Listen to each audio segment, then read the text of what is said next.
Pilates allows us to move with a sense of freedom by improving the core postural health or strength.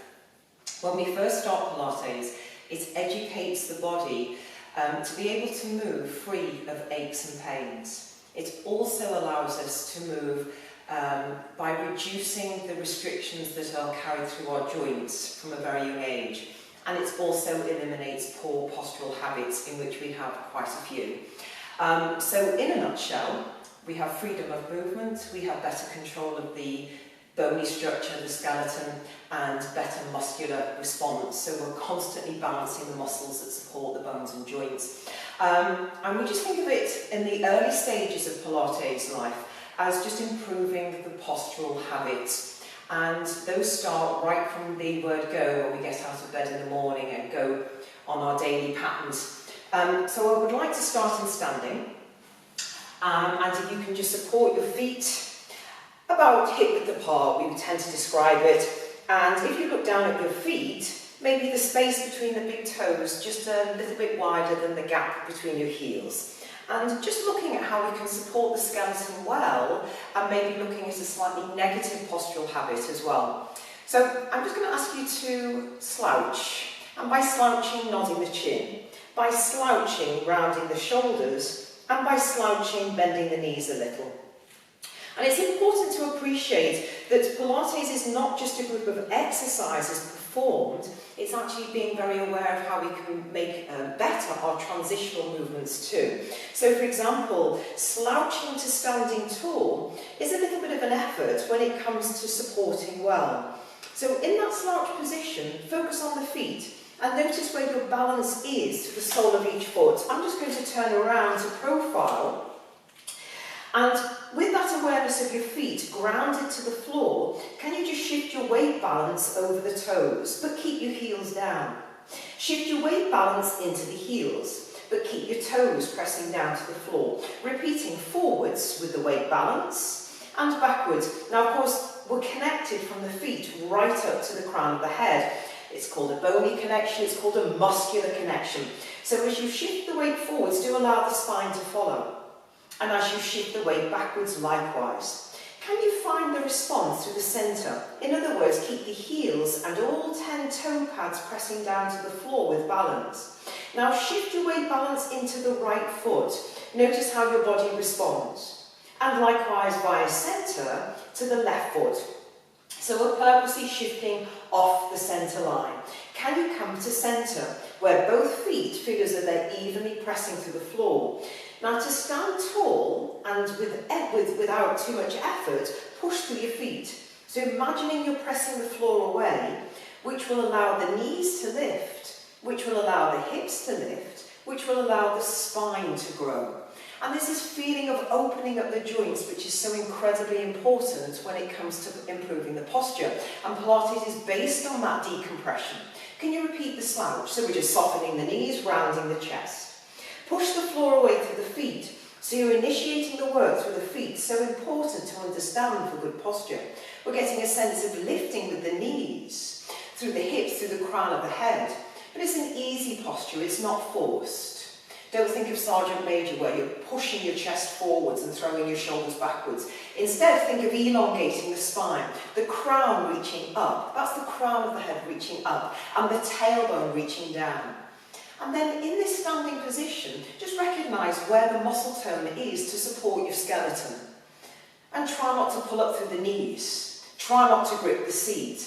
Instead, think of a natural lift through the crown of the head again, all the way up to the ceiling, and at the same time push down through the feet, so you're engaging into the top of the leg muscles. Can you allow your weight to shift forwards over the toes, and see if you can lift the heels just off the floor. Attach the crown of the head to the ceiling as you replace the heels back down. So we're looking at simple balance and control, shifting forwards into the toes, deepen into the balls of the feet down to the floor, and peel the heels. Now see if you can lift the heels a little closer to the ceiling, but see if you can appreciate that the knees are not gripping, which locks the joint. Think of lifting through the crown of the head, reaching the tailbone down in opposition, and then reach the heels back and down. Last time, shift forwards. And as you do so, start focusing on the hips. That's this area here. And think of lifting up through the hips. So you're drawing up through these leg muscles to the ceiling to support your balance. And replace the heels in what we call resistive qualities. So reach the heels back and down. Keep lifting through the crown of the head. Can you then support the arms forwards? And we call this a Cossack position, in which the forearms are pressing into each other, but allow the elbows to be a little bit lower than the shoulders. And shoulders are a really important area to focus on as well when it comes to improving the posture. So I'll go back to profile. Can you round the shoulders forwards? So you're projecting your arms away from your spine. And then lift to the top of the head and just roll the shoulders back, but don't force them down. Just think of shoulders reaching back.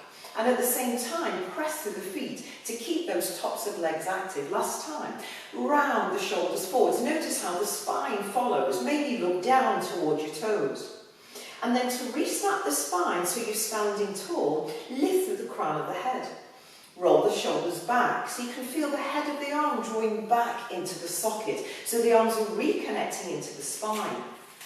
Now we're going to go back into our balance, this time by shifting into the right foot with your balance. And as you do so, allow the crown of the head to lift. So instead of swaying the body like a snake, deepen the weight into the right foot and lift through the crown of the head until you feel a lighter touch of your left foot to the floor.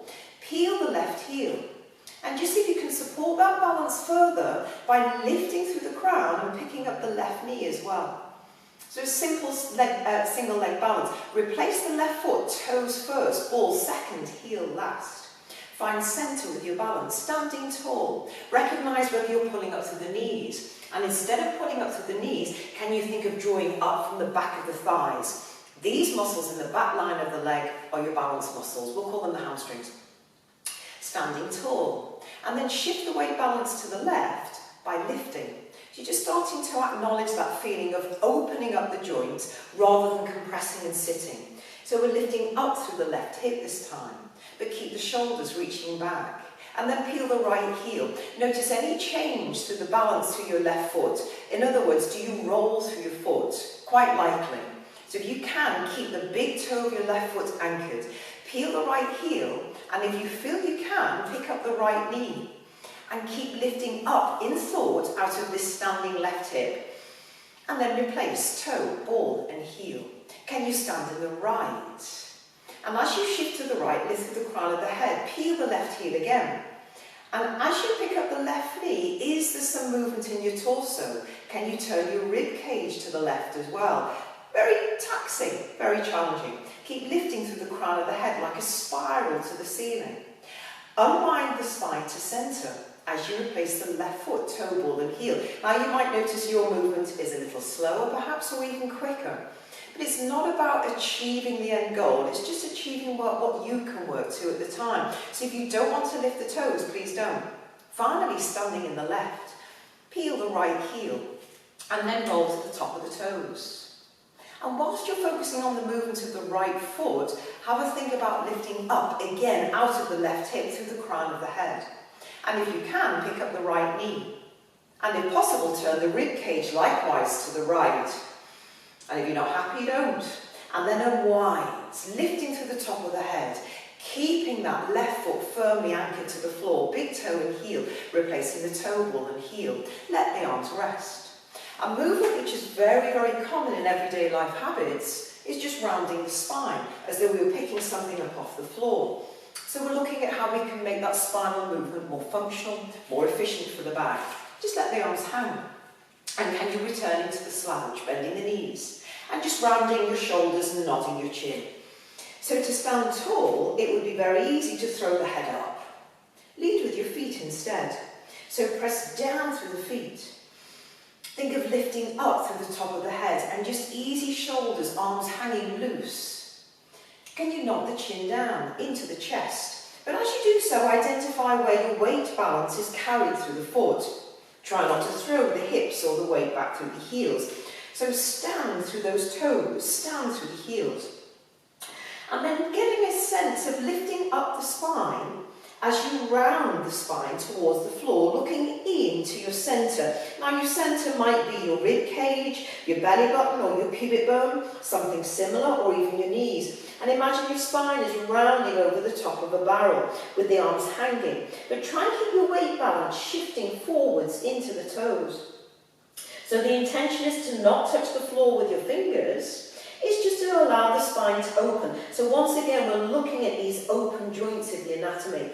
And only move to the distance where your back is happy. So if your lower back isn't happy, if it's stretching, if the neck is gaining stretch, then come up a little further until you find that point of movement where you can support the spine well without it reacting negatively. If you can continue a little further, please do. But it isn't about touching the floor with your fingers. It's about opening your spine like a big puffball to the ceiling. Now to return to standing, focus on your feet. Push the earth away through the feet to activate the legs. Think of the tailbone reaching down towards your heels and the spine will restack itself. Just allow the head to lift last rather than first. And last time. Rolling the chin, looking downwards. Now focus on the waistline, the space between your rib cage and your pelvis. Internally lift the waist in thought, press down into the big toes and heels. Try not to squeeze the kneecaps. And for the last time, just taking what we call a forward flexing roll down. Allow the arms to hang loose below your shoulders, keeping the weight shifted forwards if you could. So again, for good balance, for good posture of the foot support, weight through the toes and a little bit into the heels. And then returning. Breathe out if you wish, breathe in if you wish. Doesn't matter as long as you breathe, reaching the tailbone down. And there's a little introduction to support the skeleton, to support the spine through movement and also some balance.